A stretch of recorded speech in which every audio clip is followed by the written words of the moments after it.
Holy smokes. What's going on? This has been quite the week. Hopefully I've been I've been testing and asking people what the lighting and camera angle is like and getting their reaction on it, because apparently it's not that good. Apparently my camera angle and lighting is not good enough. And I thought I was doing a fairly good job, but this is not the case. So it is what it is. I wanted to do a live stream today because I haven't done anything since my interview on Thursday. Wow, what day did we do that? My brain has been mush. It's been absolute mush since all my health stuff in the beginning of February. What's going on, Metastep? Good to see you, man. Good to see you. We're here on a Saturday. I titled this Sunday camera's low, like it needs to come up. It's low. You don't like you know what's funny? Someone told me once, like, I don't like that the video you're looking down on me. So it feels like when I'm watching your videos that I'm looking up at you as if you're better than me. And I was like, is that a thing? Is that a thing? Like people are like all weird about camera angles and stuff. I don't know. The camera's low. It is Sunday. It is Sunday. It's a good Sunday. It's actually a really nice Sunday here. But I got my coffee. I'm feeling good. I'm feeling thankful. That I get to do a live stream here. I wonder. See, my thing is I have to really, really mess with all this to get the camera right. Yeah, psychology is weird.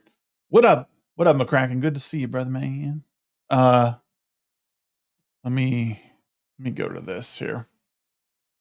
Silly thing to complain about. What's up, Pete? What's going on, man? Make sure you hit the like button.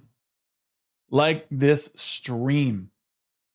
My brother finally getting a day off. Love it. You love to see it. Yeah, it's a good day to be thankful. It's Sunday. I don't know. Now I'm all weird about it. Now I'm weird, like I need to do something like right away. You're playing some Fortnite in a minute? Nice. Cool. Yeah, I am doing. I had a good boost in this week. This week was insane. We had like an insane amount of support this week. Got a lot of new subscribers. Had a killer live stream. Space Zombie over on Twitch says, "You show up on my notifications and call me weird. You're right, but I'm stubborn and refuse to agree." Yeah, EVS got some subs, man.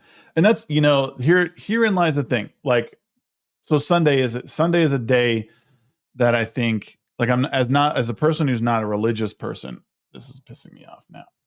This is starting to piss me off. You guys got me all fucked up with this camera angle shit. I think here's the thing, man. I think people I think the idea of being thankful for things that happen, all the drama out there, doesn't matter where it's from. It like so having something like I didn't expect a sub boost in that way. I didn't expect viewers in that way. Sapper Bandit, what's going on? Good to see you. Good morning. Good to see you. I didn't expect the sub boost in that way. All I wanted to do is have someone on to talk to in an interview. And an hour and 20 minutes turns into this crazy support fest from, the Comicsgate side of things and just people in general. And therein lies the issue. And I guess where it all comes back to, like, just being thankful that people were around that decided to come through and listen.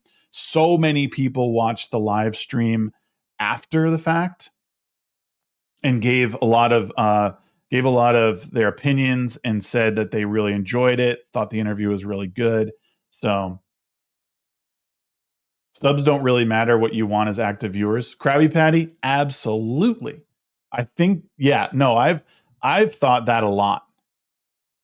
I've thought that a lot because I've seen people with like big numbers that don't exactly like that they're not they don't have active chats. And that's something that even with a bunch of subs, like subs are great, but turning those people into active chatting and people who are engaged in the community, in the live stream, in the videos, like because everything I do, it doesn't really matter. Like if no one's really engaging with it, who cares at the end of the day?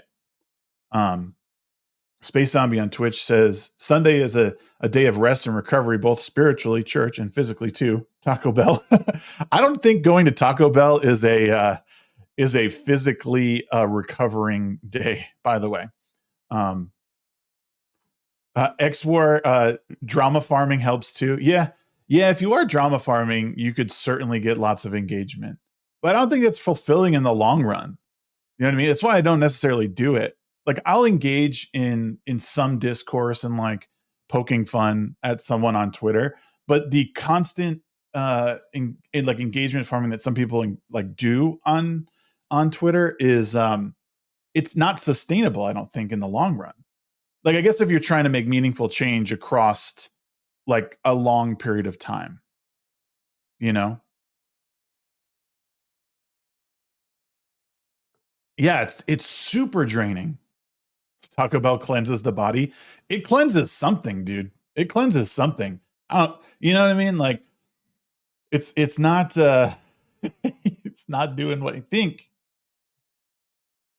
Some people have learned that the hard way. Yeah, I'm just what I'm happy about is that like I think my time on YouTube and like slowly sort of making my way to the like okay, I'm starting here. I'm gonna go to this and that. Like doing the slow milestones has been actually really helpful because I've learned to know what it is that I want to talk about, and I think what people are coming around for. And in some ways, I'm still messing with that. Michael Mendoza says great episodes when you're on side scrollers, but thanks to the EVS interview, I visit your channel and subscribe. Hey, thanks Mendoza, thanks Mike, appreciate it. Yeah, I've been on side scrollers a couple times. I really like those guys. I do like being I like being part of the conversation and being somewhat of a different voice. I think my takes on things can be a little bit different. While maybe adjacent to others, I try not to like just I don't know. People do I think taking hardline stances on things is what really gets people like I guess enraged. Like this is my take on it and that's it. Not walking a line, you know. Uh Davey, what's up, man? Hope you're doing well. Sleazy, good to see you, man. X4 says, keep doing what you're doing, bro. Just have interesting conversations, grow naturally. Yeah, no, I am for sure. I got some good ones coming up. And then so it's gonna be I got like two or three more conversations. Then we're taking a break and going to Las Vegas for the meetup. And then when we come back, we're definitely gonna hit the ground running on more good conversations. Cause man, I want to do I want to talk to everybody. I've reached out to a few people trying to see who I can interest in a convo. Uh Space 70 says, in all seriousness, glad to see the recent boost to your channel. Hopefully this is just the beginning of future growth. I hope so. I hope so. That what I'll say is one of the problems that I have, and maybe people don't really care about it, is I do a lot of different things. I know YouTube doesn't particularly care for that. So like when I want to play video games or if I want to talk about something I'm not used to talking about, YouTube doesn't especially care for that as far as they're like, it doesn't know where to put the video. They're like, who do we give this to? Like your audience doesn't normally look at it. So that's why I'm trying to multicast between here, X, Twix, Twitch, and then when I do video games, I'll do my YouTube gaming and Twitch, so they're simulcasting there, and I guess Kick too. Kick is weird. I don't know why I'm not like, oh, go to Kick, not there yet. Davey says, bit of info, board game related. If you haven't played Blood on the Clock Tower, you got to try it. I'm in the process of making custom script for it. Is it on the computer or is it like an actual board game? Hey, Metastep with the $2 says 5K sub ranch bath. Well, let's get to 5K subs. All right. I'll do a swan dive. I'll do a swan dive into that pool. Thanks, dude. Appreciate the $2 and appreciate your continued sub and continued helping out with being a mod. Left Twix or right Twix, Shags? Careful with your response. Oh, you know what though? This is what I do. This is what I do with Twix. I just bite them both.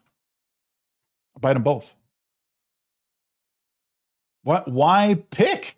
Why pick? Why pick? Metastep, will you drop the Discord link too? If there's a couple new faces in here, so if you guys want to be a part of the Discord community, join Discord. We'd love to have you. Imagine Werewolf, but everyone knows. Oh, actual board game. You can play it online, but IRL, it's amazing. I love IRL game board. What's it called? Board games. Board games are fun. You could probably copy paste it from the description, or you can. I think exclamation point Discord will also work. We are gonna do a 2K sub celebration. I think at the end of the month, we're going to do a 12-hour stream to celebrate blasting past 2K. Who knows if you guys can get me to 3K by then, we'll, or I guess I have to get myself there. I can't really ask you guys to do it, but if we can get to 3K, we'll go nuts. But I want to try and do a nice celebration for all the love that we got from the Comicsgate community and see, if we can translate that into some hype moving forward, because that's a big, huge boost into 2024. That's huge start to 2024, because I really haven't put much into it other than like, let's do interviews. That was a great interview that just kind of got us moving. So I say, why pick? And everyone loses their damn minds. Shag says it and no one bats an eyelash. Hey man, it's my job that just means I'm a credible influencer, I guess. That's what it means. Ugh. How cringe is the word influencer? Like, seriously, isn't influencer like when if someone ever came up to you and was like, "Oh, I'm an influencer," I'd go, ugh, ugh. And you all know who these people are. You could pick them out of a crowd.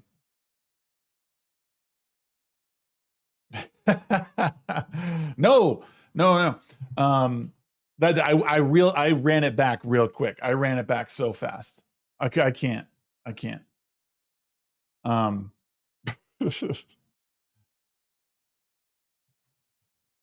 There you go. There's the Discord link if you guys want to join Discord if you're not already a part of Discord.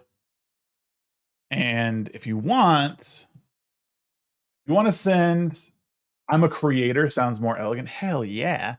If you guys want to support the stream with a tip, this we get a much bigger. StreamYards is the ideal way to go if you ever want to send a tip. Of course, we take super chats. I'm never going to say no super chats, fucking A. But if you do, this is a great way to support the stream. I'll pin it to the top. A lot of this stuff is going to go to, getting us to where we want to go, making this a more full-time gig. You influence me. Dude, cringe. I'm just, I'm an art on the, to some extent we need to reel it in. I'm a grifter is better. Yeah, sometimes I feel that way. I'm just a guy who thought was interesting for 30 seconds and then YouTube tanked my channel. Oh. I always embrace the gift of everybody, like every single, really the biggest gift you can give any creator is your time. Like having people, like the watch hours, the likes, the comments on stuff, like that stuff is like so valuable. The money, I think, is always, it's one of those things that just kind of comes secondary. I think it comes with more of the time, and like as you perfect your craft, as you show up when you say you're going to show up, Yeah, time is so valuable. It's funny. I've realized over the time, over the last couple of months, couple of weeks, really, I've realized how valuable that time is, and how, like, my kids grow up quicker than I would like. Two, not one single moment in your life is guaranteed, and at any moment, it's going to be taken away, or it can be. Like, no one's immune to that. There's not one human on the planet that's immune to it. And then, like, you're at the end of the day, your family, the people who are like directly around you, are the ones that matter the most. And there's not one thing that can really convince me otherwise. There are only so many F's to give some. Might as well make them matter. Yeah. 100% love it. Like 100%. Like there's only so many F's to give. And you really, really, really. Can you send support without PayPal? Yeah, I think you can. I think you can. Well, yo, what's up, Mephisto? Good to see you, brother. I realize my kids and wife are blessings, so I truly try to do the best I can for them. You're there, man. That is spot number one. Again, like, this is, like I say, Sunday reaction. So Sunday reactions, maybe we'll react to some stuff in here in a bit. But like, giving thanks and praise, like, I'm not a religious person, but I do believe that giving thanks for the things that we have, like all you guys in chat right now, very, very thankful for you. I appreciate your time. Like, all of it, you can do it, and you don't have to sit here and go to church or give tithe or something like that. Shag's going full trash cast. No, dude. I'm just here because I'm thankful for y'all. I really am. Like, I haven't done any stream, or really, I released one video after that interview, and I just really wanted to spend some time and give you guys some love. Like, specifically the chat. The chat deserves so much love over the past the past 2 years. You guys have been supporting me. My channel is like 9 years old, but I didn't do anything until like 2 or 3 years ago. And then we started, like, okay, now it's time to start speaking up. Actually, it was like 4 years ago, because it was like election time. It was like when Trump was getting elected. That's when shit was going down.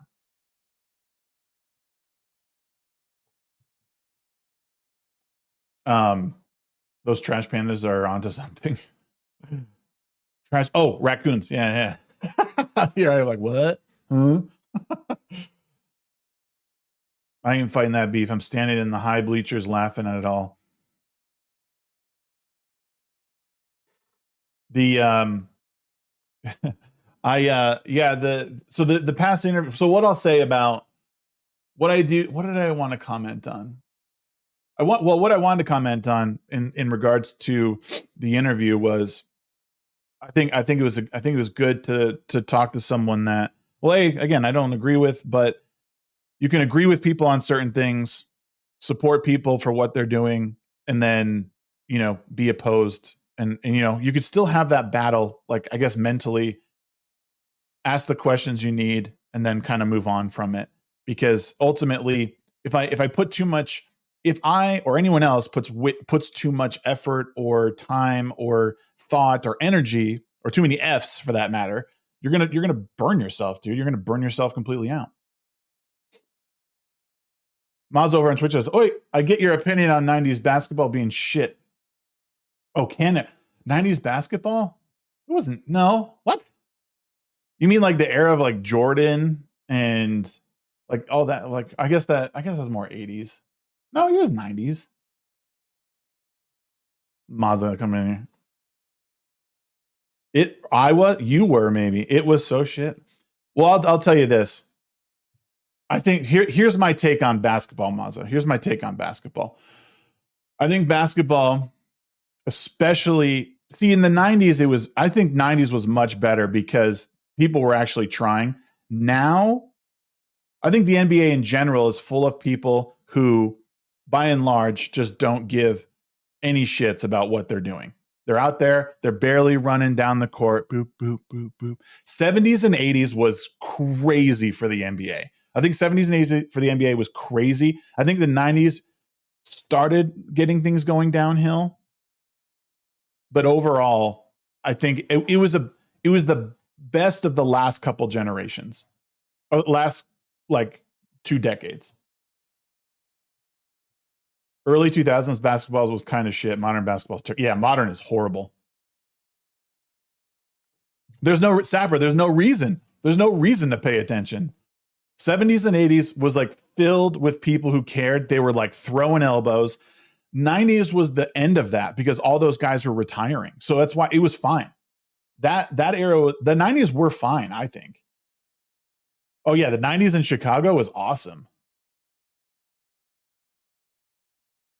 Mazda, do they even have basketball in Australia? You guys don't even know what a basketball is. You guys just kick koalas around or something. I don't even know. But I think here in America, when the 90s were the last great generation of basketball. After that, it was just shit. They were doing epic plays and then vomiting courtside. Yeah, dude. Like that's what I mean. Like the 90s were like it was the end of an era. It was the end of an era. No, now they don't. Mazda, now they don't. The 90s was the last time that anyone played defense. After that, everyone started traveling. Everyone started like those. That's when people really got like when you got defensive player of the year. Like the 90s was like the last time that anyone really like it mattered. 2000s and on, especially like 2010s on. I mean, really, like once LeBron got in, like who cared anymore? Like it was cool watching him at first, but now it's like everyone travels.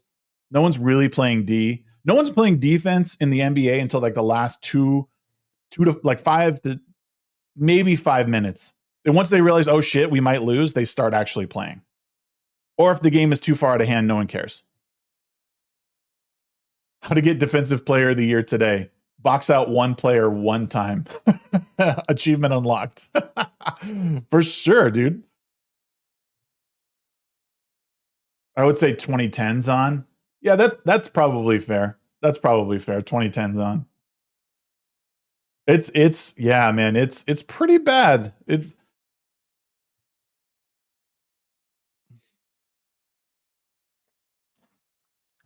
NHL still allow players to throw hands. That's a sport. Oh hell yeah, hell yeah. Yeah, I mean that's part of the game, which is crazy. It's part of the game. I hate the GOAT talk about between LeBron and MJ. I didn't like MJ at the time because he played for the other team, but he's hands down the best that ever did. Yeah, he's really great. He's really really great. I don't LeBron. The problem with LeBron is he's already played longer than MJ, and LeBron didn't play college ball. Can you imagine like MJ was playing college ball. Those over the top fake fouls is what turns me off. Like, yeah. Still though, soccer or football, depending on who you are, who you talk to, when you watch those guys play, like they're running nonstop for 90 minutes. That's 90 minutes of nonstop running. Now, don't get me wrong, taking falls is some real bitch shit, right? We can all agree that's some real bitch shit. But taking falls, yeah. Players have gotten so good at shooting threes that it become a different game. Yeah, Mike, you are 100% right. The game has turned into who throws up the best threes, and I hate that garbage. Hate it. Football. Okay, it's called football. We'll call it football. Footy. We'll call it footy. Right?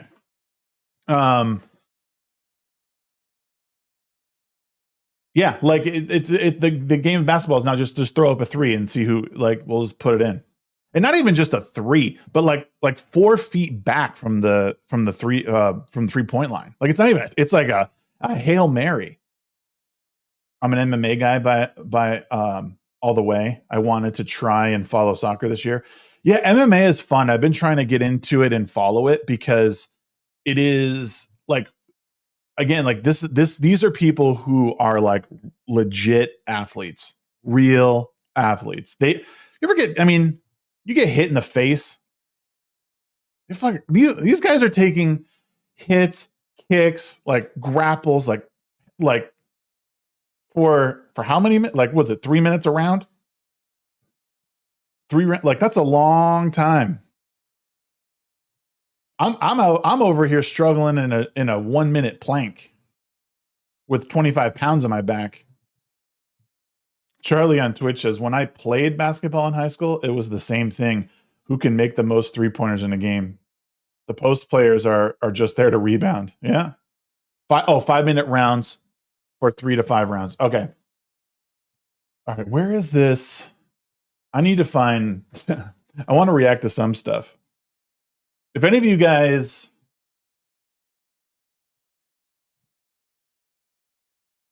I gotta try and find that. I know it's here. I know I've commented on it. Vice last night, we're good. I didn't even see him. I haven't really watched him in a long time. Is it bookmarked? Did I bookmark it?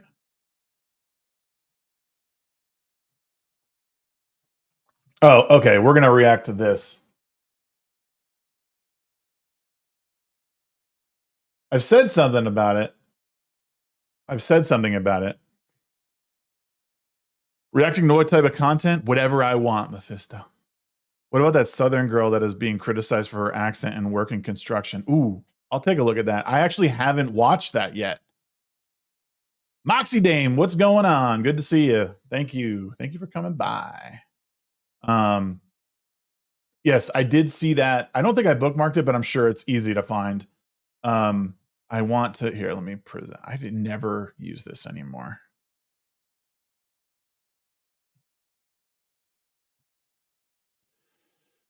Here we go. Here we go. Look at this crap.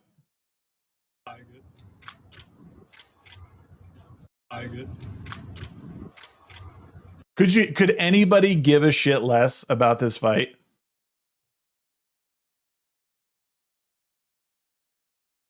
Like I just random pop culture stuff, just stuff on Twitter probably. Like this is okay. this is a fight that I don't think makes any sense for a couple reasons. One, because Mike is old. So as Sleazy said, if he loses, it's rigged. If he loses, it's rigged. And if he loses, it's rigged, and who cares? Because like he's an old guy. He's old. Tyson's old at this point. It's money for Jake Paul. It's publicity for him. Jake keeps fighting people that are has-beens, fat and old. Love Mike Tyson, but I just don't care. And the thing is anyone see? I'll bring up the video. Let me bring up this video because I want to share this one too. My buddy. Let me see. Oh shit! Where'd it go? Is it in here? This one. Whoops! No. No. There we go. Let me tell you something. If Mike Tyson fights like this in this clip I'm about to show you, Paul doesn't stand a chance. If Mike comes out like this and gets in on Jake, it's over.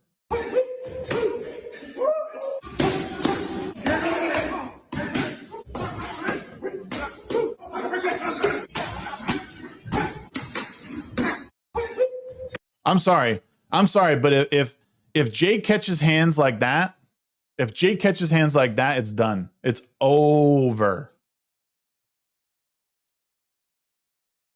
Mike will, or it's a THR.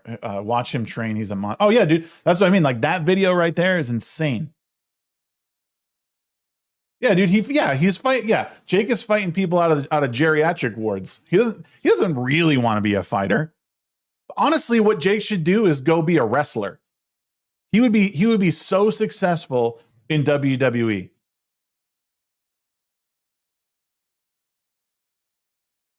X4 says, here, I'll put it up here.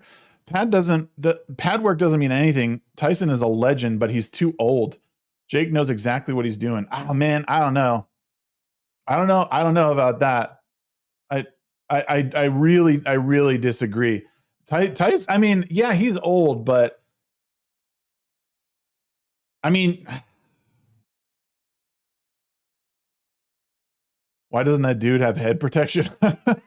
Well, I mean, I would say he probably doesn't have head protection on because they're not going for the head. They're just doing the hands. Tyson possesses all the skills to knock Jake out, but if he doesn't win, he was on the take all the way. Yeah, I just don't see. I think this is just money for these guys. Tyson needs a payday. Jake wants to get paid. Jake's an entertainer. He's not a fighter. Like, I hate to say it. And it's not like I'm not saying this as like oh, you're not an entertainer or you suck or whatever. Like, he's obviously strong. He's been working out, but he's not. Jake is not a fighter. He's an entertainer. That's what he's done. And I think you're right that Sleazy, that Mike's gonna body him. Like, he has the ability to, and if he doesn't, it's just, we all know. Honestly, I'm surprised. This fight is not in Vegas, which I think is crazy. I don't think it is. I don't know why it wouldn't be. Jake has skills, but only against old people and retired MMA fighters. Yeah, that's what I mean. Is like, he's not fighting people in their prime. Like, if he trained and did what he had to do, he would be a guy in his prime. Like physically, he's in his prime. And if he fought people in their prime, I think he would get knocked out, or he would at least learn how to take like some real punches. But I think if he got he gets one good hit from Tyson, he's done. One good hit in the body and he's gasping for air. One good hit in the head and he's fucking cleaning toilets the rest of his life. It's a Netflix special. Probably. Boxing is a sport people have to get into as a child to truly be great. Anyone staying out later in life is at a huge disadvantage.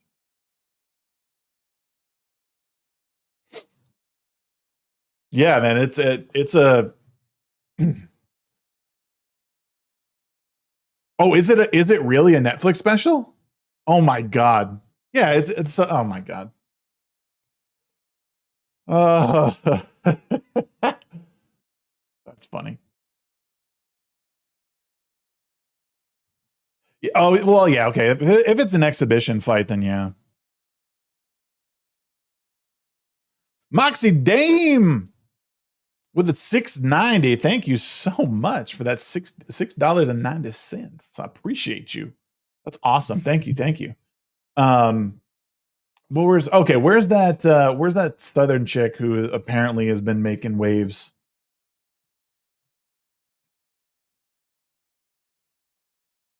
It is 100%. I mean, I would say it's exhibition. That was my thought when I saw it. I was like, this has to be exhibition fight. Like, why? Like, it's not a real fight.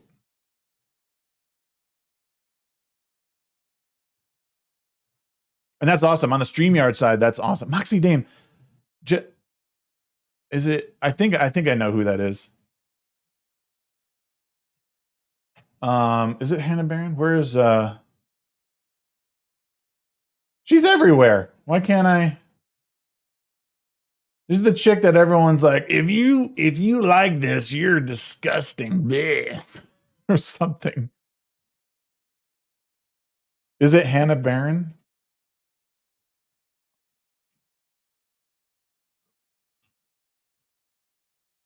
Oh my god, I don't want to see that. I've been seeing these videos of like young kids like like dying, and why am I seeing this? I can't find it. Mephisto, if you could send it to me. I don't know where it is. Or maybe Sleazy's sending it to me now. Oh, here it is. Oh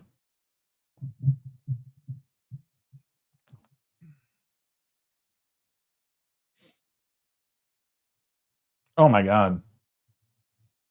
Okay, well, first of all, chat. Let's see what chat thinks, because I don't know the lore. I don't fully know the lore here. But maybe y'all can help me. So who do you find more attractive? Hannah Baron or Samira Khan?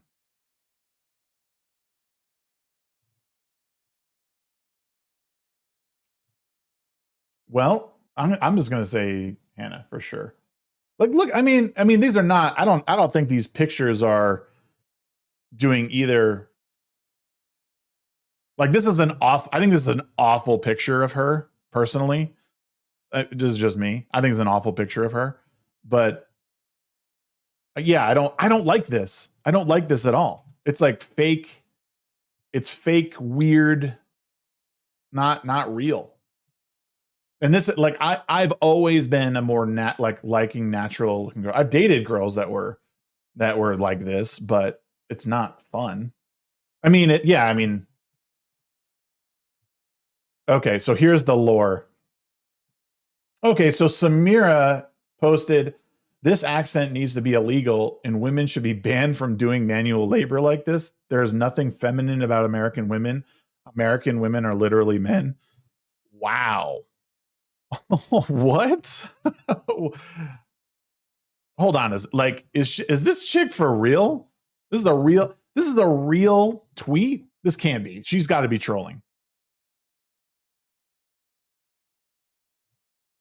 Okay. Like I said, I haven't watched the video, so I've not watched this yet. I have no idea what she's going to say, but I'm interested. Good morning, y'all. Quick update on the house, because I've been pretty terrible about giving y'all these. We took a little break for noodling season and to put out boxes. What the hell is noodling season? We're in the noodling season? Damn, girl. Now that it's dried in, we can do it at our own pace. But here she is. We're going to stain all that wood a darker brown, and the shutters, when we get that on, we'll have handrails, of course. There's the carport over there. Quick run through. So far, based. Love it.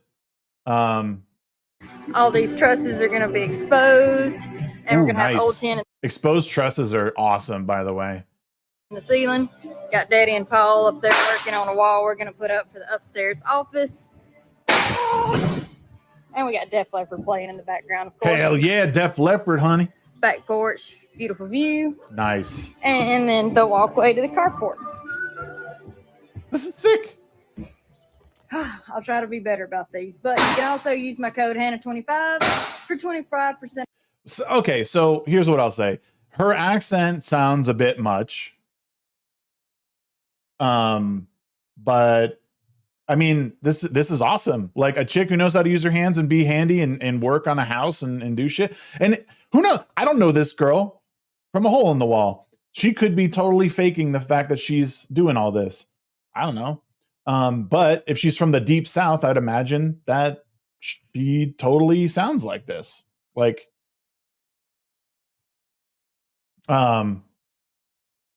check your messages. That blue dot makes me crazy. I do check my messages. I'm part of 1,000 threads, though. That's the problem. Where Metastep says, you don't know what noodling is? Catching catfish with your hands. Oh. Mike with bad news for $2. Thanks, brother. I just DM'd you a video on Hannah Baron. Oh, okay. I'll check it out in just a second. Yeah, she's an adorable girl. Like, totally. Honestly, I think a lot of this is like a bit of like projection from Samira, because I don't think I think she is a bit jealous that she doesn't have this sort of natural beauty that this girl has. Let me go back and I'll check out the. Everyone's sending me fucking messages. Is it on? Did you send it to me on Discord? What in the hell? Where'd you send that? Yeah, no, I don't doubt it. Oh, you sent it on X? Oh, there it is.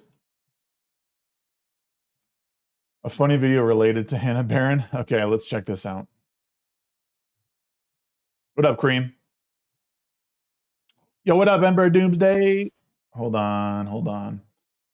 Let me share this tab. Let's take a look.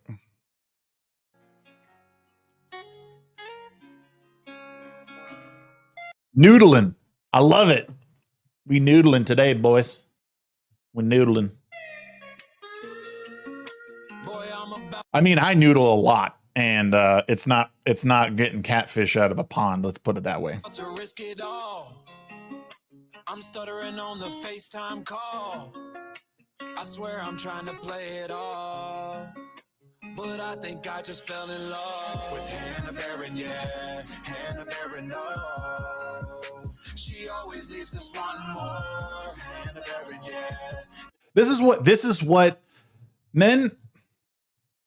what I think men. I'm going to go full screen for this. This is cool, by the way. We're going to go back to it. I want to go back full screen. Hold on. This is honest to God. Obviously this is my point of view, but I think men love this kind of woman. What men don't like is being humiliated and one-upped or shown up by women. But it has nothing to do with women. It has everything to do with anybody. Another man comes in, they don't know, another woman, aunt, uncle, blah, blah, blah, blah, blah. They don't want that shit. But a girl who's capable of doing it and wants to do it, hell yeah. Hell yeah. Do I want a chick that I work side by side with on building a house? Hell yeah. I want a chick that wants to get dirty, wants to go outside. Every time. Every guy wants this. That Samira Khan, she's an idiot. Hannah Barron, no. Girls, tell me what you're fishing for. Hannah Barron, yeah. Hannah Barron, no. She always leaves us wanting more. Hannah Barron, yeah. Hannah Barron, no. Girl, tell me what you're fishing for. I need a down south girl, pretty girl, close to Alabama. Talk with some slang, do her thing. Use that country grammar, fish. Dude, I don't want to get hit with a fucking copyright or some shit. I mean, noodling sounds suggest. That's what I mean, Moxie. That's what I'm saying. I think this is. Yeah, I don't want to get hit with like copyright or something, but noodling, yeah, close. Yeah, maybe that's what it is. Canoodling. Maybe she said canoodling, but her accent was so thick we couldn't hear it. And she hunt, hit the gym, and she cut. Plus she real down to earth, and she got a nice face. Everybody staring when she nice face. Theo started breathing heavy, looked like he was about to faint. Oh girl, you know you got that Alabama twang. On a Joe Dirt road, make them all say dang. With Hannah Barron, yeah. Hannah Barron, no. That's awesome, dude. I'm not gonna watch the whole thing, but noodling in the dark. Yeah. Noodling in the dark. Bro, and then there was another video of her like pulling a catfish out of like she was pulling a catfish out of what's it called? Like the swamp or some crap. And I was like, holy shit. So okay, Moxie. I know who you are now. Gotcha. Got you. The yeah, this week has been full of like garbage. there's been a lot of nonsense on the internet. There's for sure been a lot of nonsense.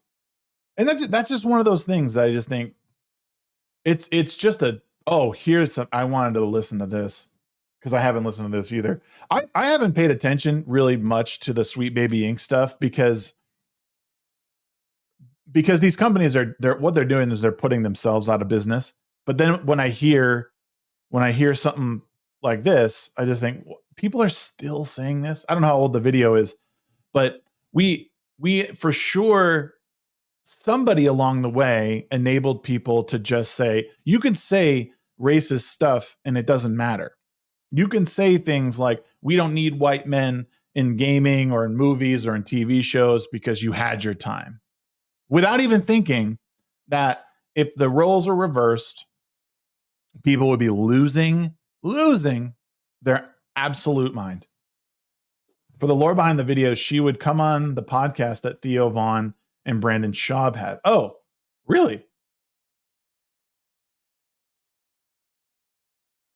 Wow. So people already pretty much, they already knew her very well. Because, I mean, if you're on with Theo Vaughn and Brandon Schaub, like I think everyone basically knows who you are, right?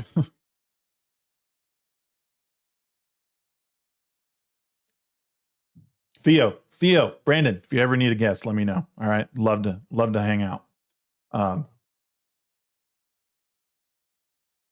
Where is okay, Jesus. I don't really want to watch this, but I kind of do.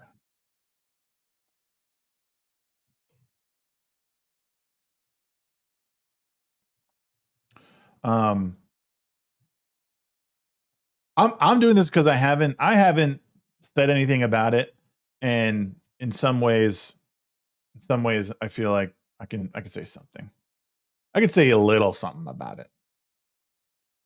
Where? Okay. Why is that so small? Meh. Okay. So this is here. I'll bring it down. This is the CEO of Sweet Baby Inc. explaining herself, apparently. So again, I haven't watched this yet. I'm sure it's very, very interesting what she has to say. We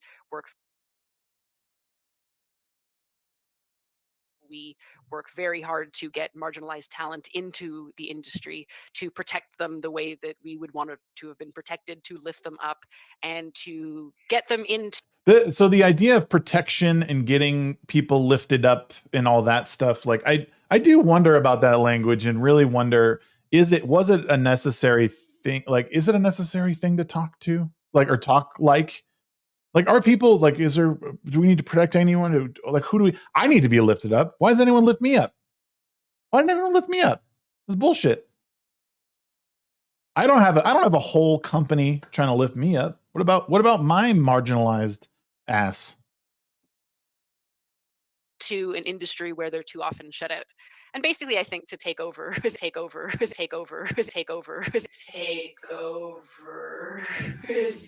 hopes that some really dope people will be able to lead. If you have, as a CEO, if you have to like say something like, we just hope that dope people take over. I think if you have to explain it like that, you've already sort of lost, and you're just not even like, these people aren't good enough. If you're not good enough to just like work off your own merits, and you expect someone else to like lift you up into something, you've already lost. As I said, even on my interview with EVS, that like the cream rises, or maybe it was on the midweek hump, the cream rises to the top. If you're good at what you do, like people are going to notice. I think by and large, I think the people who are really, really like making some sort of like difference, or have the ability to, they're going to be seen. It's going to go the way it should. And that is it. And I'm saying like over the long run too.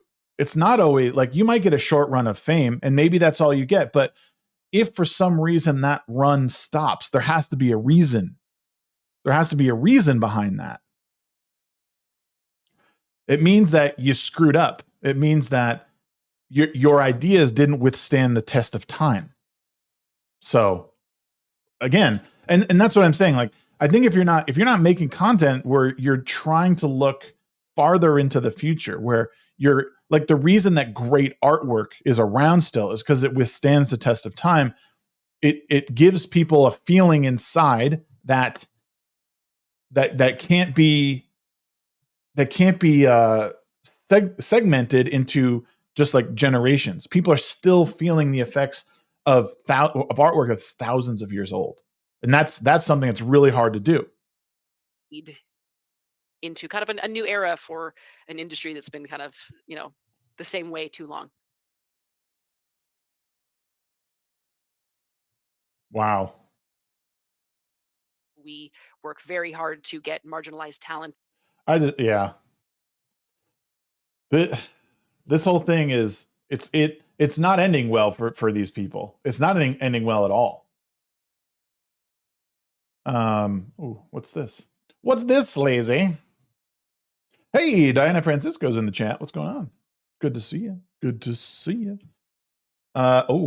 Here's some more BS. It looks like the co-founder. Let me share this tab instead, and let's bring it up full screen. The co-founder of Sweet Baby Inc., Kim Belair, proudly explains the method she uses to force bosses at game studios to censor, alter, and diversify game projects she feels are problematic, terrify them, aka threaten them with the anger of the cancel culture mob. Okay, this is only 20 seconds long, so let's have a look at what she has to say here. If you're a creative working in AAA, which I did for many, many years. What did you do? Put this stuff up to your... So AAA, build connections with marketing to express the value of inclusion. Just so everyone knows, a lot of these companies did a much better job with inclusion before they were trying to be inclusive. I don't know if you know that, but look back at a lot of Disney stuff. They were being inclusive way before this whole movement to be diverse and equitable and inclusive started. Just so everyone's clear on that. Higher ups. And if they don't see the value in what you're asking for when you ask for consultants, when you ask for research, go have a coffee with your marketing team and just terrify them with the possibility of what's going to happen if they don't give you what you want. Yeah, that's not how you run business. Okay. I don't know. Again, people. So there's a lot to take from what she said, and I didn't watch that whole thing. I would be interesting to watch that whole thing. What you don't run a business by terrifying people. Like, one of the first things you learn when you're a manager is you don't terrify people. LinkedIn.com. Let's take a look. Let's see if it's even available to look at. Can I not log in, please?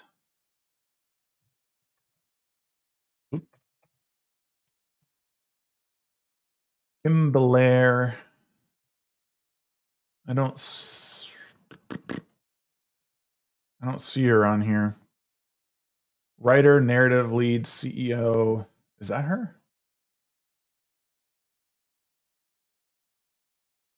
It might be. Oh, this is her. I think I'm pretty sure this is her. Greater Montreal metropolitan area. Yeah, I'm pretty sure this is her. I don't know how much I'll be able to see because I think I have to be signed in, and I don't really want to share my real name at the moment. Let me see if I sign in, if it like makes everything very apparent. I guess I could make it maybe a dummy account. Ooh, I don't remember what my login is. I think it's this one.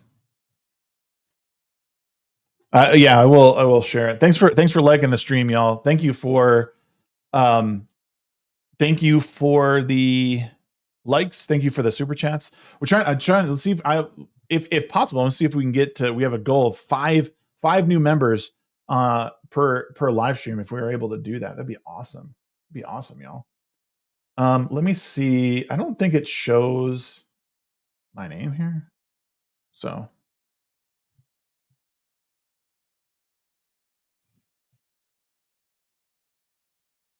oh yeah, this is her. Let me share this tab. She was a writer for Assassin's Creed Valhalla. That seems. Oh, I just want to look.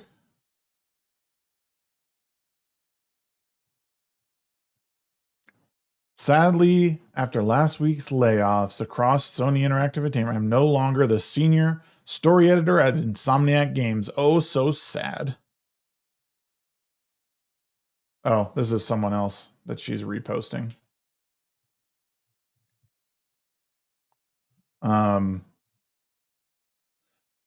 Yeah, so she was a writer for Assassin's Creed Valhalla, narrative designer, various projects for Echo. Oh, I got a message. Hold on.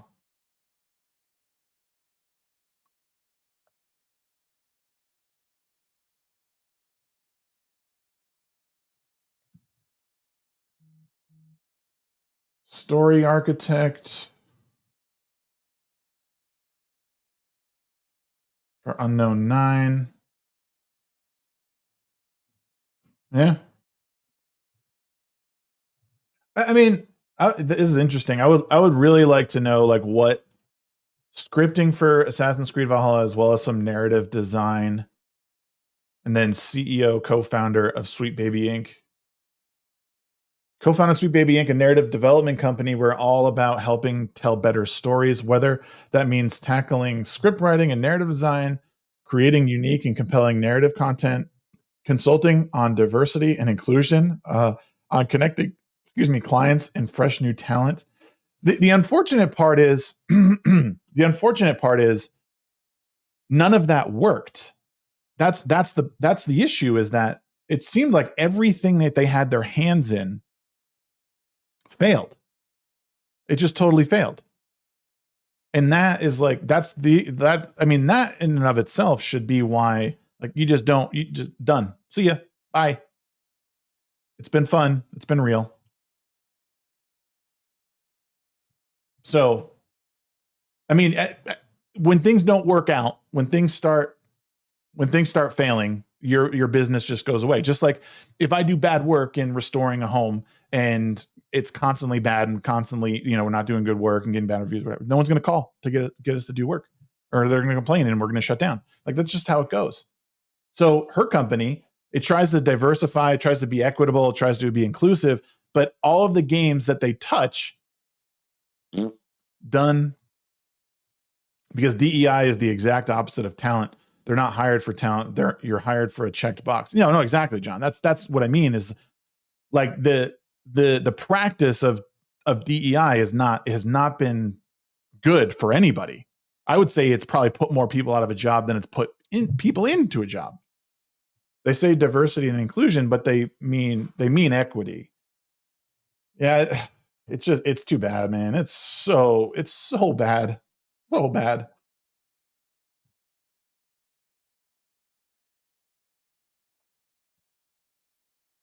Really, really interesting that the whole Samir Khan thing's happening though. That's really wild.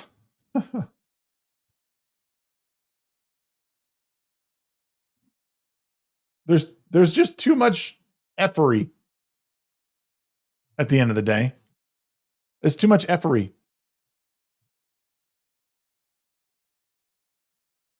What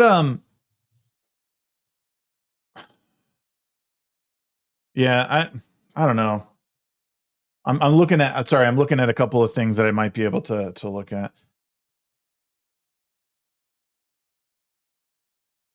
What else is there? You guys have any? Was there anything else that there has to be something else that I missed. There's got to be something I'm missing.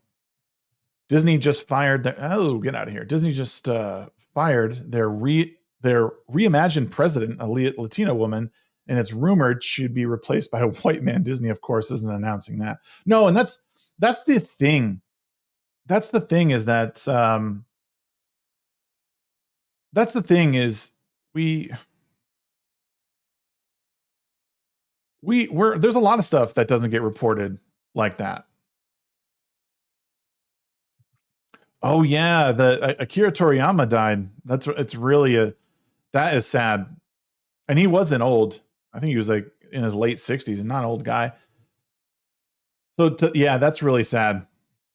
Very, very sad that we have to got to say goodbye to a legend, because he's the guy that basically got me into anime today. Basically got me into anime. I want to say it wasn't a very, I think it was something that was foreseen, I want to say.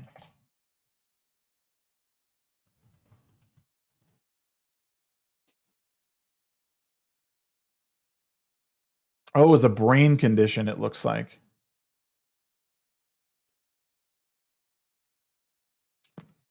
A brain condition. It only says brain condition without reading this whole thing. Yeah, it just says brain condition. So it looks like it was something that may have been foreseen. Oh, hematoma in the brain. Okay.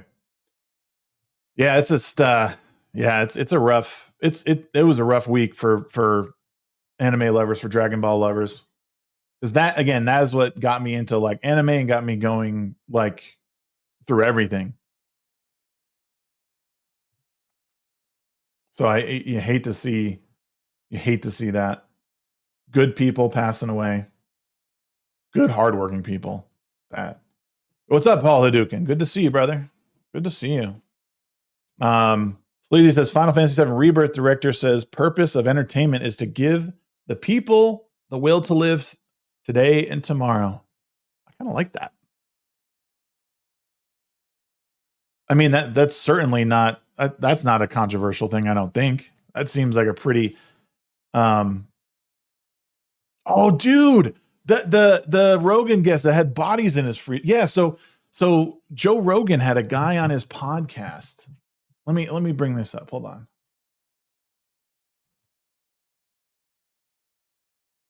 I don't even think it was that long ago.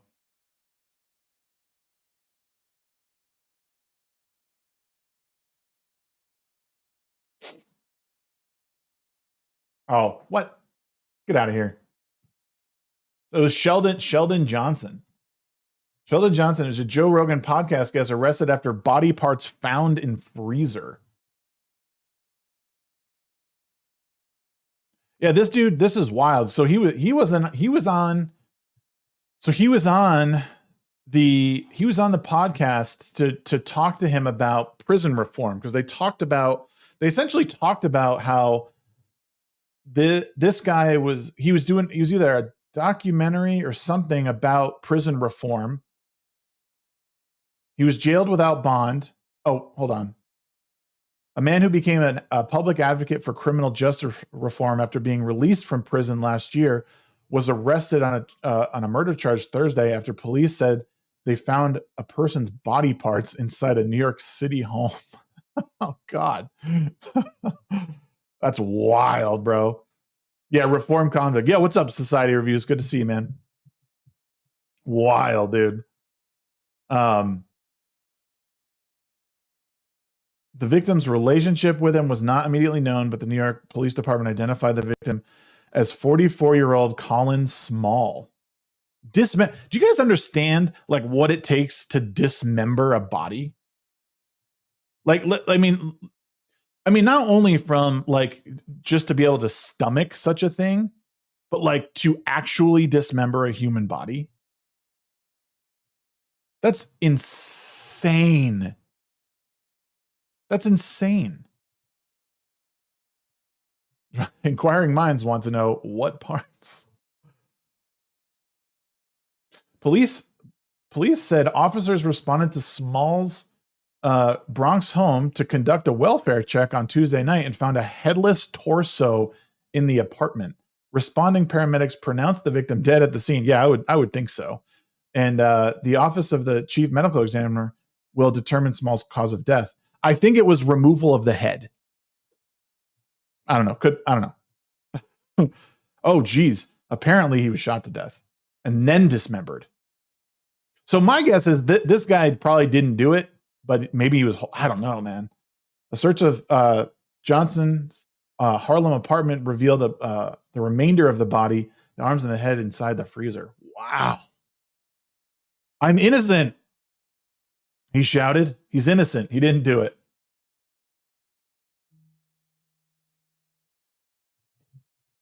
I'm sure you only know because of watching. Bro, for real. It takes a saw, hammers, a sharp blade, roughly 6 to 8 inches. Yeah. So this guy, he works with at-risk youth and Queens Defender at the Queens Defenders in New York. Appeared on an episode of the Joe Rogan Experience in February, not even long ago. I mean, this was a month ago, alongside Josh Dubin, a civil rights attorney and executive director of the Perlmutter Center for Legal Justice. In the episode, Johnson said he grew up in Harlem and lived in a completely deaf household. At the time of the episode, Johnson told Rogan he'd been out of prison for 9 months and spoke about his advocacy work. He said he entered prison as a high-ranking member of the Bloods after selling drugs and being arrested in an assault case, but later separated his ties from the gang around 2005. I don't know, man. Looks like he re-upped his membership. Looks like he may have re-upped his membership. That's wild, y'all. Sheesh. The neighbors heard someone screaming before shots rang out. Bro, for real? Yeah, I hate it when I hate that when I buy a new freezer and then find a body inside. I could barely fit a frozen pizza in my freezer. Clearly, I'm doing something wrong. I know, bro. He dressed as a woman to go shoot the dude? What? What is happening? It didn't even say that. This is why, like, you understand, like, this is one of those things that when I read stuff like this, you just don't know. You just don't know. No matter how much you vet someone. Like, what do you think? Well, first of all, how does Sheldon Johnson get on the Joe Rogan Experience?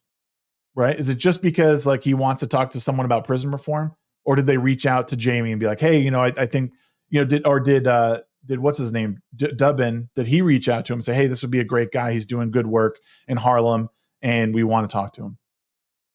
Like, I almost want to go and, like, watch that episode.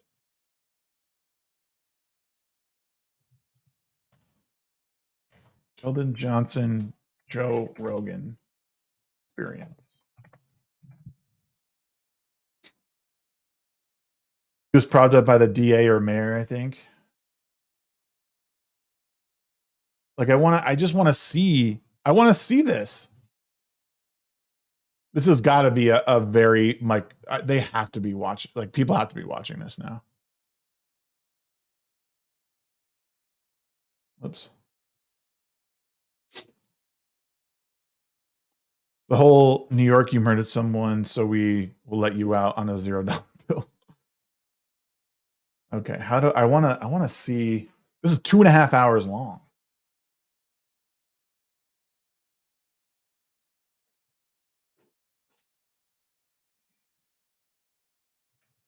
Is this gonna, should we watch this for a bit? Should we check this out for a bit?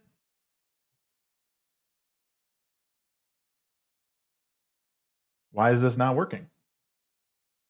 Y'all, give me, oh, it's, what?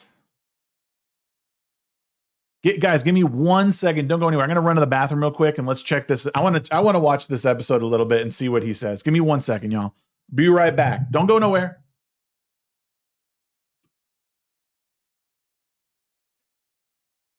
You'll get a copyright hit almost instantly. Ah, shit. Yeah. Hold on 1 second, guys.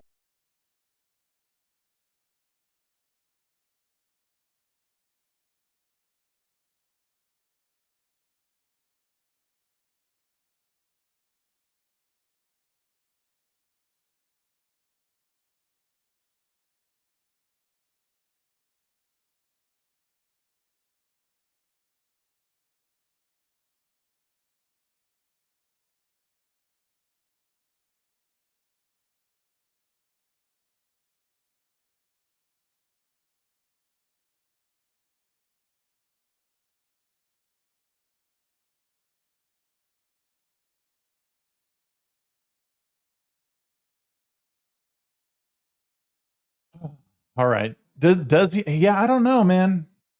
After these messages, we'll be right back. Why are you gay? What was this one? Nope. Liar. I missed that one. I thought you could react to his stuff, but after these messages, we'll be right. This isn't even playing, so I don't know. I don't know why it's not playing.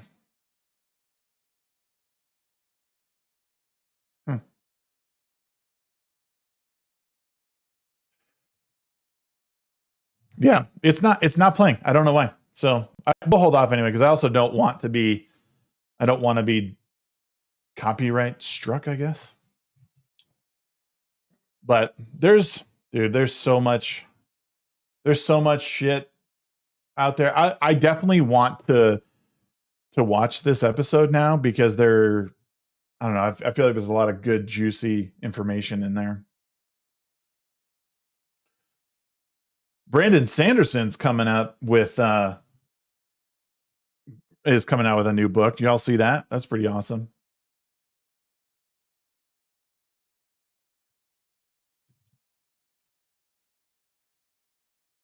I'm pretty stoked about that. Oh, and there's people out there saying that Dune is better than the Lord of the Rings. Have you ever heard such horseshit in your life? I sure haven't, but you know, what do I know? My friends watching over on X, I really appreciate you. Feel free. I mean, you can chat over there and I will see it, by the way. If you do chat on X, I will see it. But thank you for watching over there. It's really cool that we're starting to see viewership over on X. Heresy is right. Heresy is right. Hold on, my wife is texting me.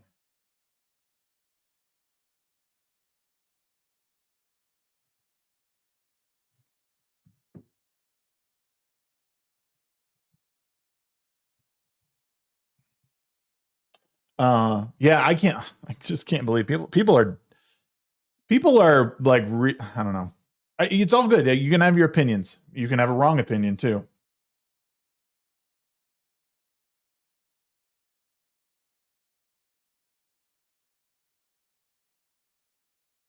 Oh, there's someone else is anyone who finds tomboys attractive is gay. What? Oh, it's another Hannah what's her name video. I don't get it. So I think everyone who's here is like a general follower of mine. Not I don't think anyone. Yeah, so I think everyone everyone here is a pre EVS follower. What I was wondering if you guys would indulge me on your feedback on the interview. I'm trying to figure out like how people respond to it, or if you even watched it. I know some people weren't interested in watching it. Some people gave it a down vote. But no, I mean, everyone, I understand if you didn't want to watch it, but definitely interested in what you thought of my interview. Not so much from like what he said, but just how I conducted the interview. That's more of what I'm looking for. I understand people's opinions on his stuff in general. You go too easy on guests in general. I'll give you my thoughts in private to not actually start it. No, and that's. I mean, again, I don't really care about I don't necessarily care about your thoughts on him as much as I do the interview. I didn't see it pop up on my page, so I probably missed it. Okay, yeah, that's fair. I do know that happens quite a bit, so that's not a problem. Well,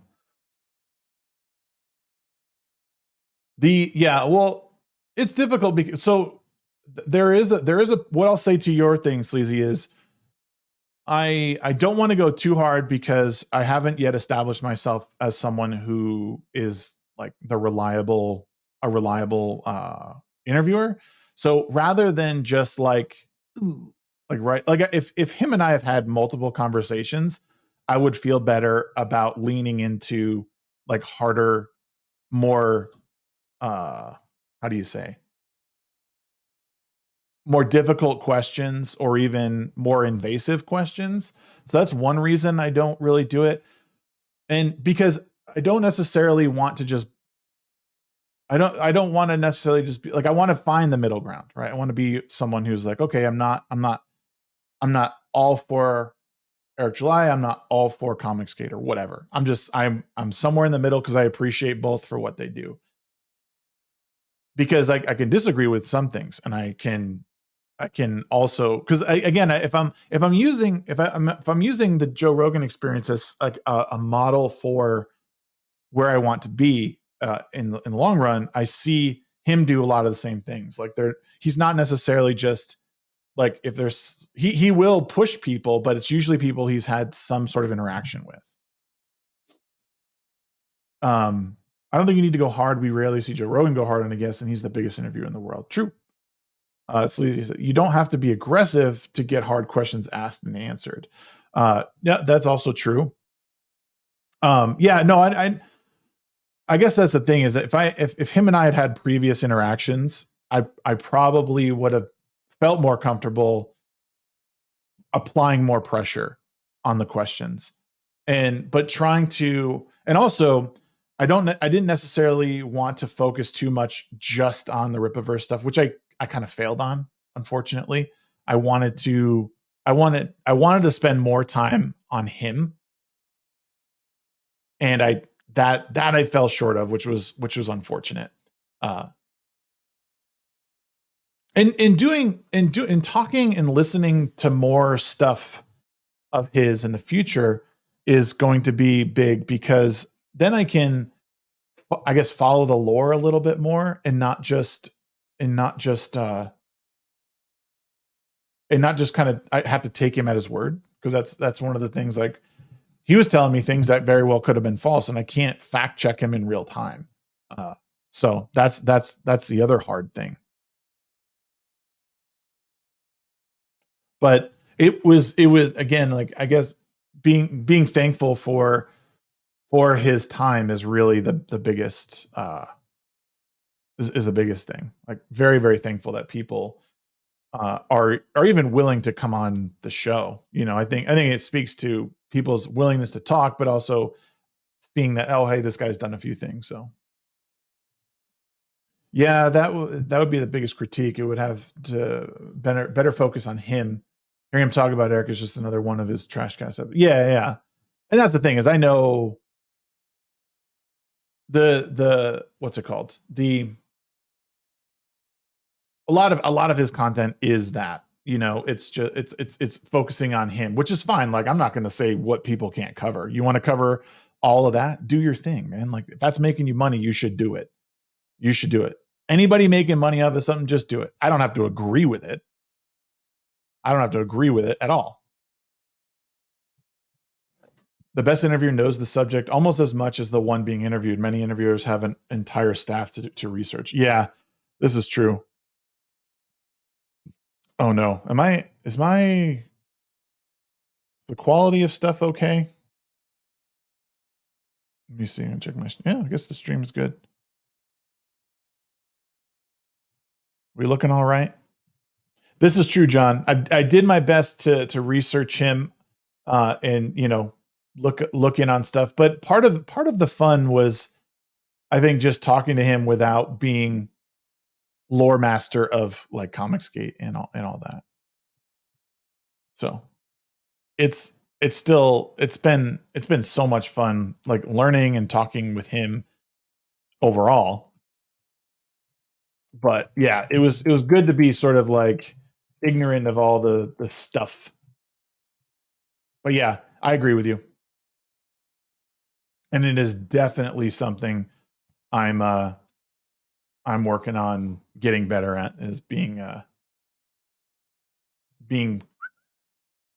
zoned in. I don't know if that's necessary. I actually enjoy interviews when we discover along with the interviewer. Yeah, so it just depends. Like, that's something I like to do.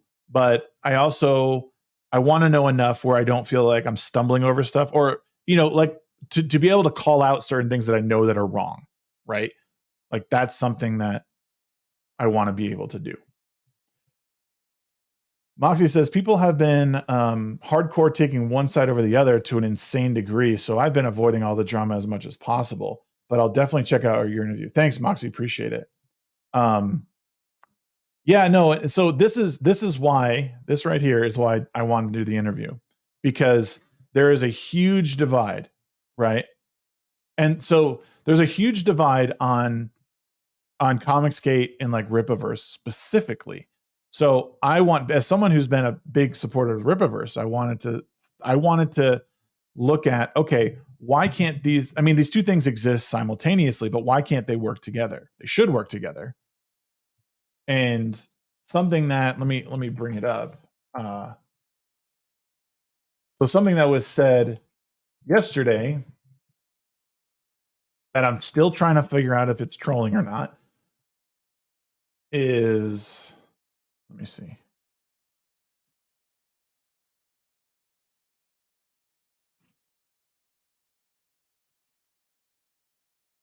I don't, again, it's probably a troll.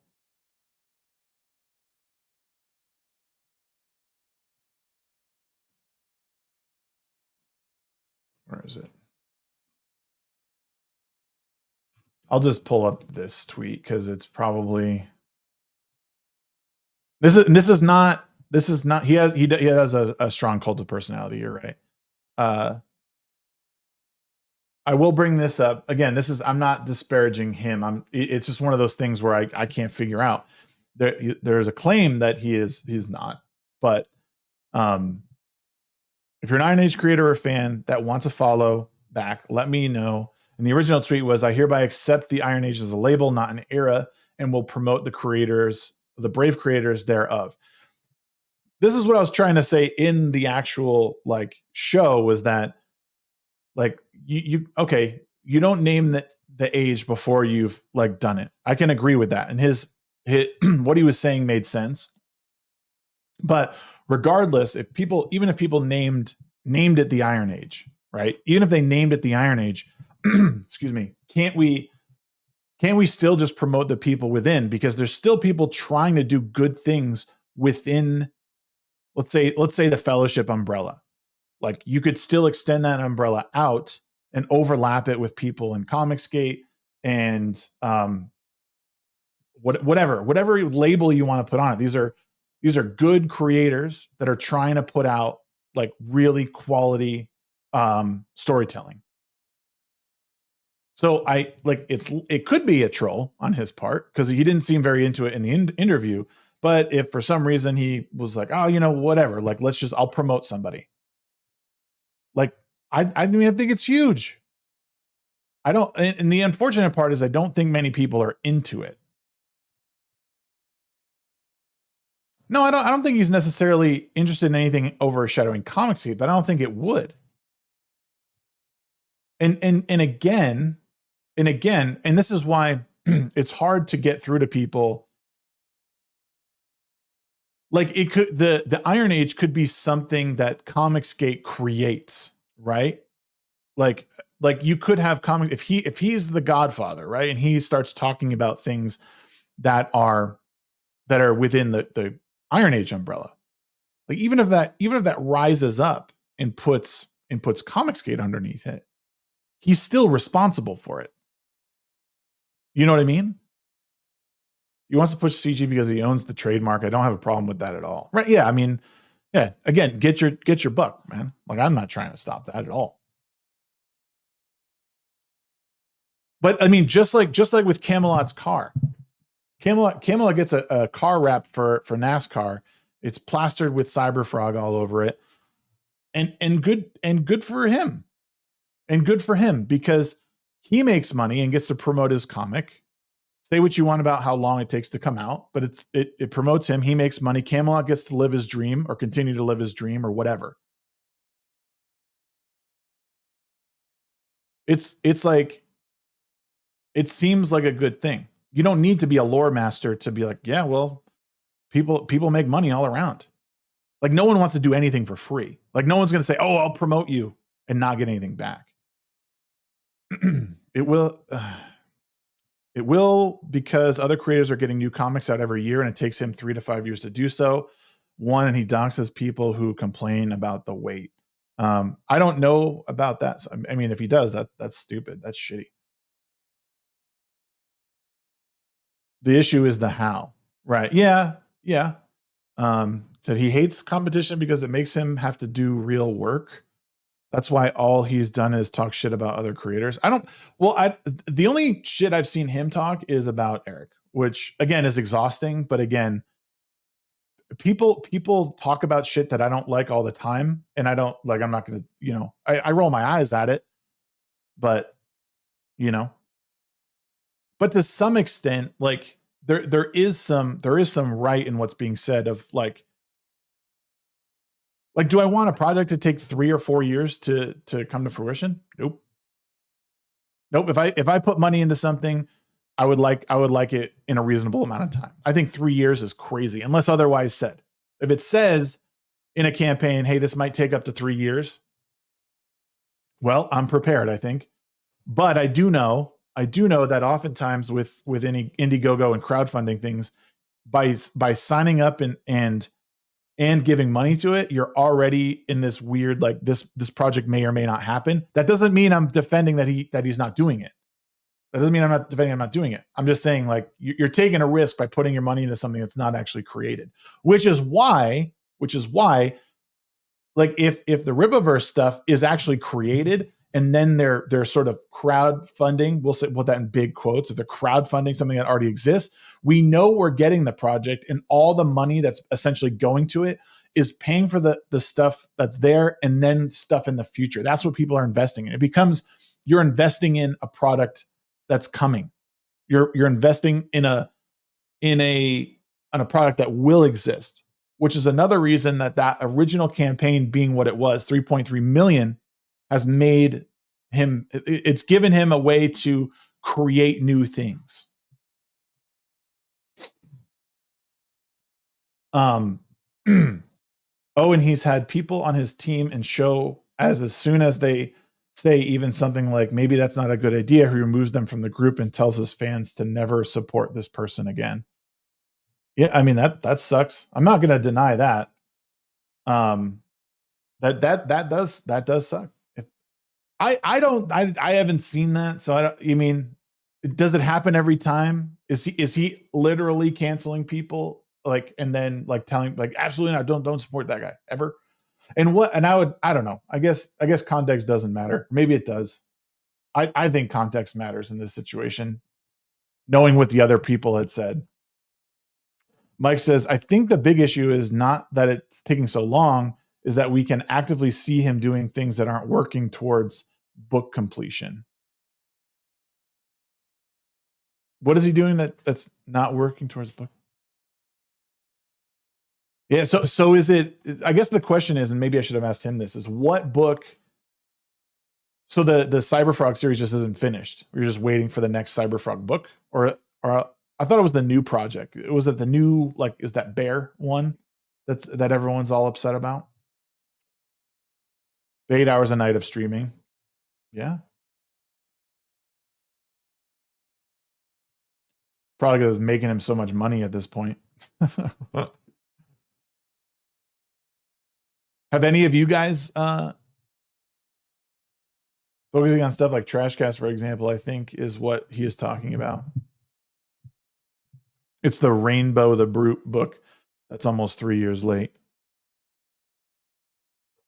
Yeah, I mean, that sucks, dude. That sucks that they're, he's doing a bunch of other stuff, and yeah. I almost wonder if it's out of spite now. You have to wonder at this point if it's just out of spite. You're still waiting on Cyberfrog 3. I've heard the Cyberfrog book is good. I've heard it's good.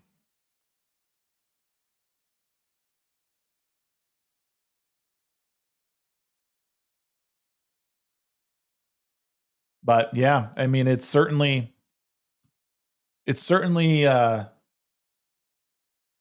something that people, I think, it's wrong. If you're intentionally holding back a book, that's wrong.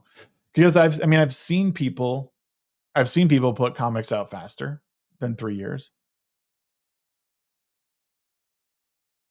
And it's probably likely, and again, it's probably likely that at this point he's able to afford a crew that could put this together fast. Or maybe that's the point, is that he doesn't want to. He wants complete creative control over this whole thing. He doesn't want anyone else involved with it. He wants to do it all himself. But again, that's without knowing what it is he's doing.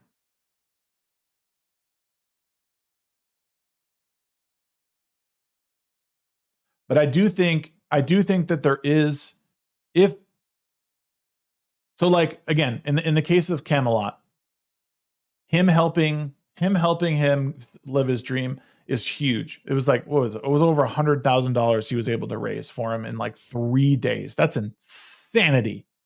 That's insanity. So if he's able to do that for someone who has like a book, right? Like maybe someone else in the Iron Age has a book or a graphic novel they want to put out, and he promotes it. Like, is it worth trash talking in order to not see that? Or is it worth seeing your dream come true by working with someone that you might not particularly love, but could give you something that you've always wanted? That's how I think of it. Yeah, and it's like you said, it's likely that he found something more lucrative and is focused on that. I think you're right. I think people fall victim to that a lot. And that sucks, right? Because he has a product that he's supposed to finish that people are invested in. And the fact that he's not finishing it is annoying to the people who but so hold on.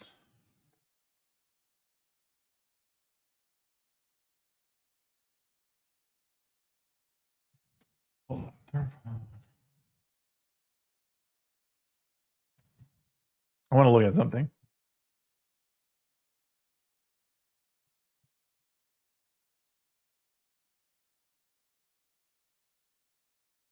Holy shit, that's crazy. Cyberfrog Dark Harvest made $302,000.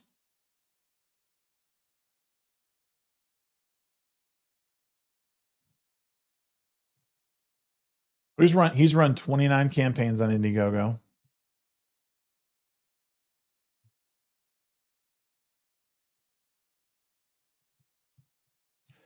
Yeah, that's the unfortunate part, is that when you back stuff on Indiegogo, it's there's a possibility you won't see it.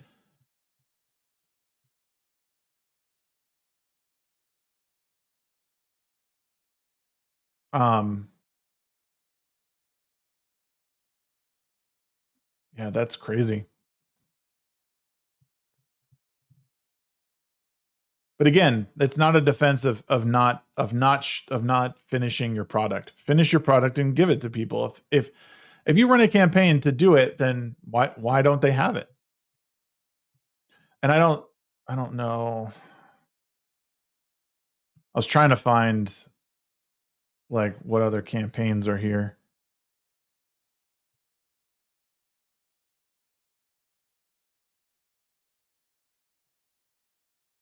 Cyberfrog 3 Red Extermination. Wow. This one made 605,000.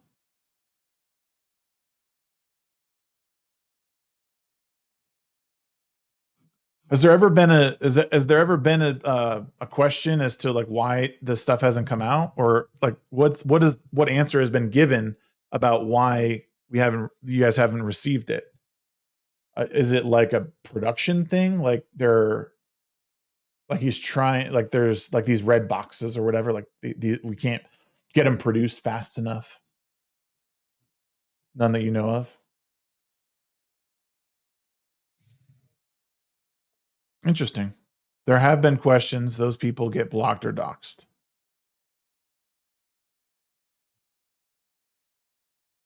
Interesting. Well, doxing isn't good. Doxing is not a good thing.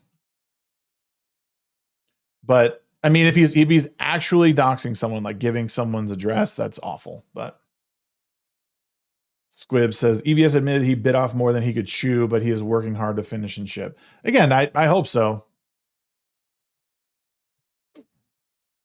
Snowman has been done for a while now, and for some reason it's not out there. Is it done? Like, I'm not saying you're lying, Sci-Fi. How do you know it's done? Has he said, "Oh, this is complete"? A lot of people say things because they heard someone else say it that wasn't the person. But if the quote exists of him saying the artist confirmed it,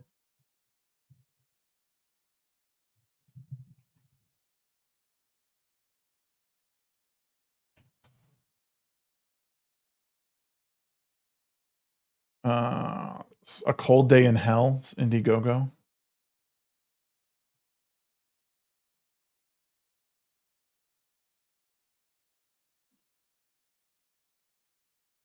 Yeah, oh man, pretty cool art though. Yeah, man, I don't know what to say about that.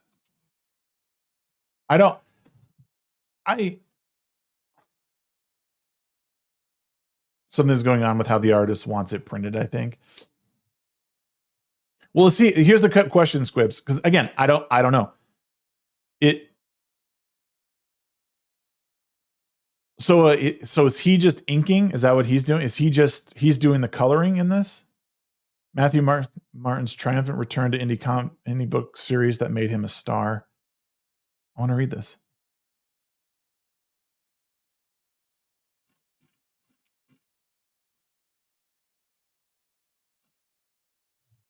The publisher of Cyberfrog and Rainbow the Brute would like to ask to help crowdfund the return indie comics for Snowman and Matt Martin with a beautiful 48-page graphic novel.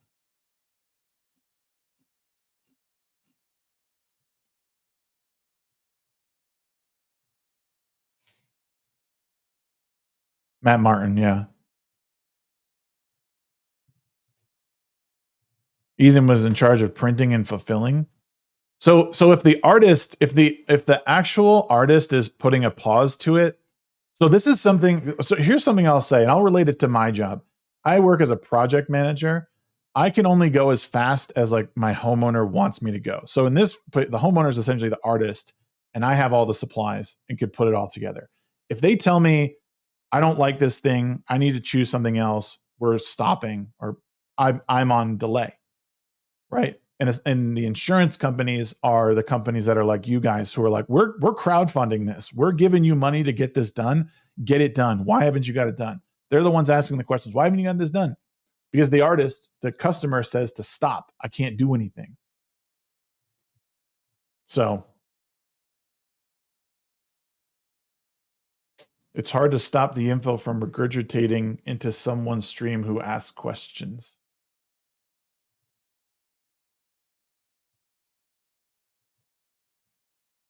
So that, I mean, I don't know. This looks really cool, though. I'd be interested in reading Snowman. It looks cool.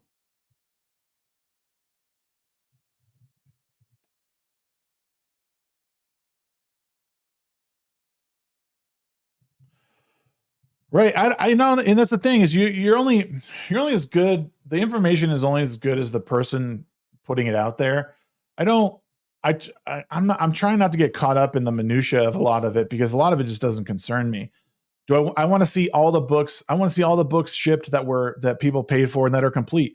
And if there's a real reason behind it, well then so be it. It's really none of my concern what dude's doing all day long. All I would say is just ship when you can. Like, I guess be forthcoming on what's going on. It took almost 4 years to get my Cyberfrog figures. Learned a lot and thought maybe I shouldn't have supported. And this is the thing, right, Sleazy? That's a long time to wait for something. If someone took 4 years to get to me, I probably wouldn't support again. That's it. That's just me though. I'm not saying at all that people shouldn't support someone. People hold value to the money that they give to someone else. This is my money. This is how long it took to get. I'm investing it in something. And if I'm not seeing a return on that money for 4 years, and I don't think it's a valid excuse, then I'm not going to invest my money into that thing again. So if people are constantly putting money into things that are not giving them the return that they want, that's on them too, because sometimes people's process takes longer. I don't think any of us can say that so-and-so is sitting there counting bills going, he, motherfuckers, and that's what's going on. I think people are thinking that's what's going on, and they don't like a particular person because they say things about creators they don't like, and that's where we're at. I think that's a lot of what's going on. Age-old idea of buyer beware. Yeah. I mean, again, I don't trust people as far as I can throw them most times until they, you know what I mean? Like, but again, for me, if someone takes 4 years to deliver on something, I probably won't invest in them, but that doesn't mean someone else won't. He has said all his DC work was rushed. He really wants his all caps comics to be the best he can do. I've seen him live stream his drawing. It's like watching grass grow. Right, like Squibs, I appreciate you being respectful and cool, and I appreciate everyone being respectful, by the way. It's really important that that's what happens. I know people get upset or whatever, but I honestly, I don't know, man. Everybody's process is different. My wife's a painter. She draws, and she does so, like, her process is much different than people. Like, I watched that Star Wars girl, like, she was painting on stream. She was lightning fast. My wife she takes time with her stuff. She doesn't just go out there and whip it out. And she, like, draws stuff in. She works her colors. Like, she'll sketch first. You know what I mean? Everybody is different. Everybody's different.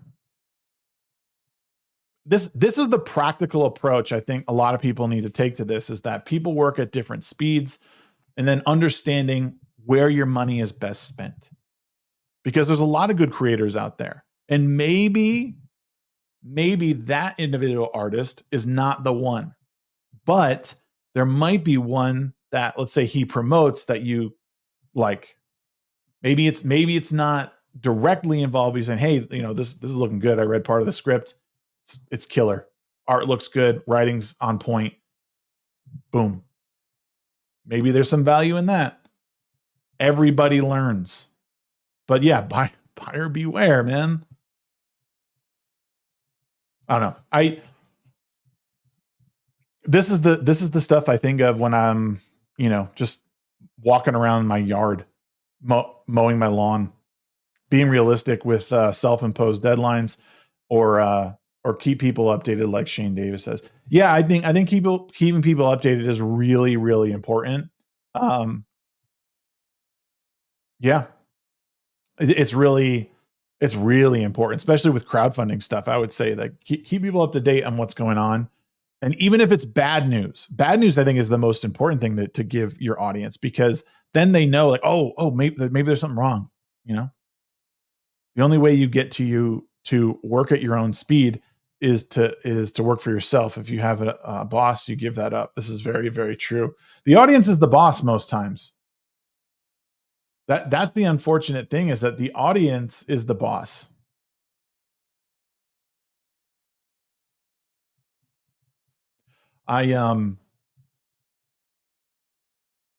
Yeah, I mean, oftentimes the audience is the boss. You got to let them know, or you know, the people who are investing in your project. That's what I mean by audience.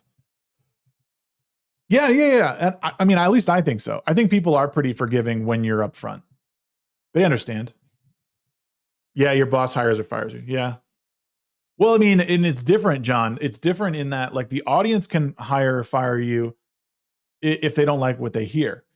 Like, they won't come back, or they won't ask for your product again, or they won't invest in your product again. So in that way, like, it's a little different, but that's kind of how it goes.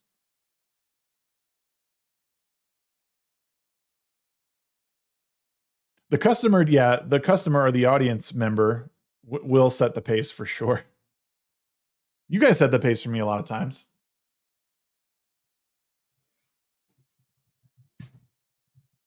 Oh, man. Oof. They won't tune in or buy your products. That's how. That's true. That's true. And I think that's like why you see people. I think one of the big reasons you see so much investment into something like the Rippaverse is that you there's an announcement of the product, there's the funding of it, and then the product's delivered. I think that's a huge reason. And I think it's one of the reasons people will overlook issues with the comic itself, be it the writing, the art, whatever. They'll overlook that because they're being told the product is coming, they're funding it, and then it arrives. I think that's one of the big reasons. And you could say that it's not good, or there's just criticisms, or holes in the story, or you think there's 3D assets, or whatever. All that stuff is valid, but people feel a connection with their money, right? Especially now because they work so hard for it. It doesn't seem like a lot. Like there's a big portion of the money that you get that's going to investing in your hobbies and your comics and all that. So when it's delivered in a timely manner, you think, oh, cool. Like I get a new product, something that's unique and different from everything else. I'm going to give my money to them again.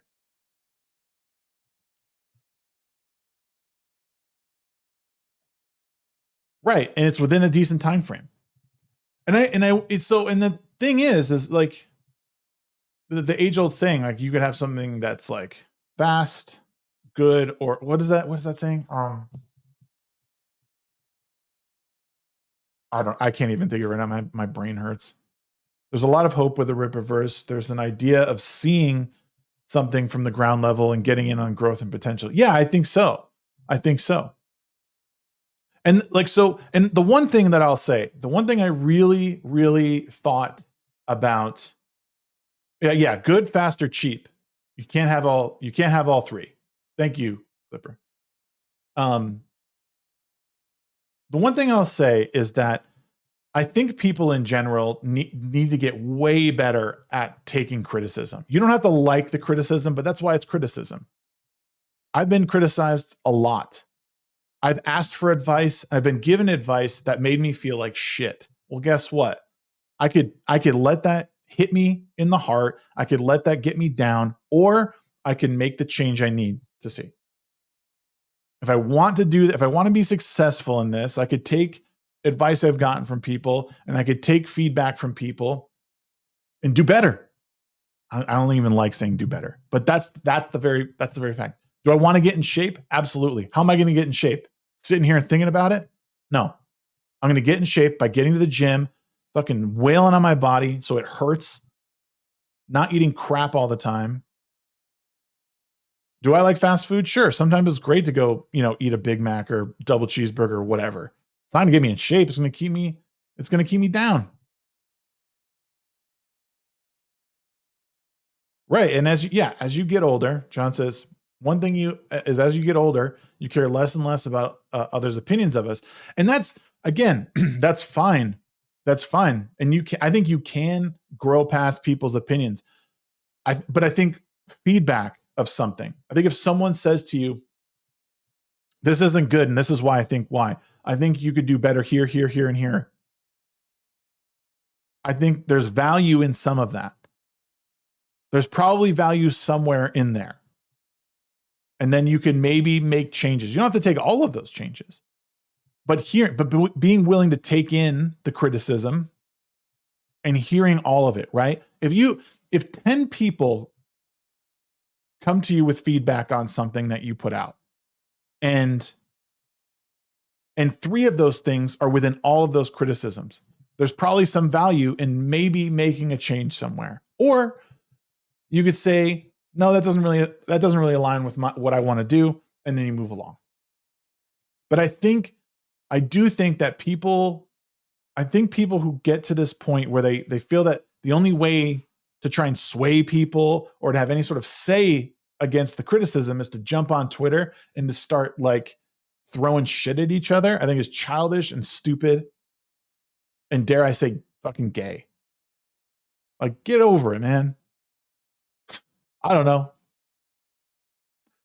That's where I'm at. That's where I'm at.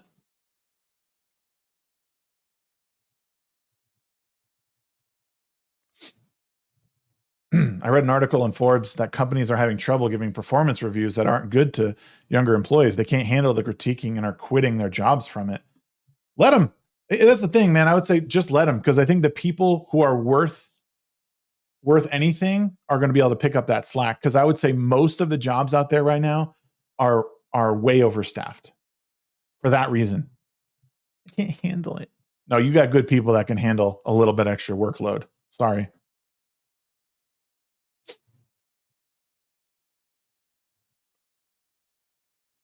I mean, I just think, yeah, it's tiring. Like, honestly, man, there's so much shit out there that if you just didn't pay attention to it, you would be much better off.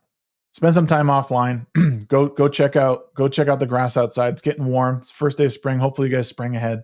Or I'm sorry, spring is in like 2 weeks technically, but you know. But listen, y'all are cool. I got to close it up. I'm pretty thankful for all of you, for all the new people that were in chat today who came back. I really, really appreciate everything that you do. It's awesome to see new faces in here.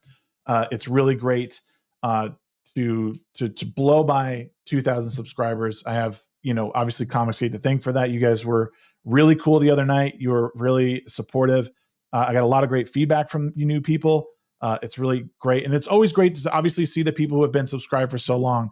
And I'm going to try and do this as much as I can on Sundays. I think being thankful and hanging out with you guys and reacting to some fun stuff is always good. So I look forward to seeing y'all again. I think I have a video coming out this week I'm working on. It's another like kind of video essay type thing. Hope you guys will check it out. Leave me a comment when you do see it. And that's it. Take care of yourselves. Get outside. Love one another. Be appreciative. And we'll see you guys next time. Peace.